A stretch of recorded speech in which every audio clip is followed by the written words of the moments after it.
রিমান্ডে থাকা সাবেক স্বরাষ্ট্রমন্ত্রীর ছেলে শাফি মোসাদ্দেক খান জ্যোতির দেয়া তথ্যে তাদের বাসায় অভিযান চালিয়ে বন্য প্রাণীর চামড়া ও অন্যান্য অঙ্গ, নগদ টাকা উদ্ধার সহ ৫ জনকে আটক করেছে যৌথ বাহিনী।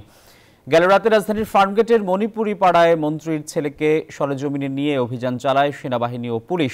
প্রায় ৩ ঘন্টার এই অভিযানে বাসা থেকে ২টি হরিণের শিং, একটি জেব্রা ও একটি হরিণের চামড়া সহ নগদ টাকা ও ২টি স্মার্টফোন উদ্ধার করা হয়। এ সময় ঘটনাস্থল থেকে ৫ জনকে আটক করা হয়। এদিনেই স্বরাষ্ট্রমন্ত্রীর ছেলে জ্যোতির রিমান্ডের শেষ দিন ছিল। তিনি আশুলিয়া থানায় একটি হত্যা মামলার আসামি।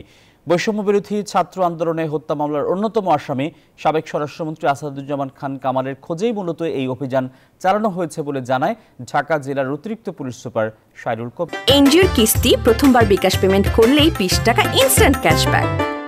আমরা যৌথভাবে অভিযান করি।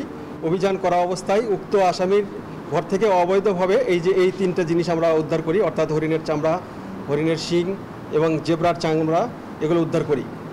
উদ্ধার করার পরে পরবর্তীতে আমরা জানতে পারি যে বাহির থেকে তিনজনের কাছ থেকে চারজনের কাছ থেকে এগুলো টাকা এবং উদ্ধার হয়। সেটাও নিয়ে আলাদা একটা মামলা তেজগাঁও থানায় রুজু হচ্ছে।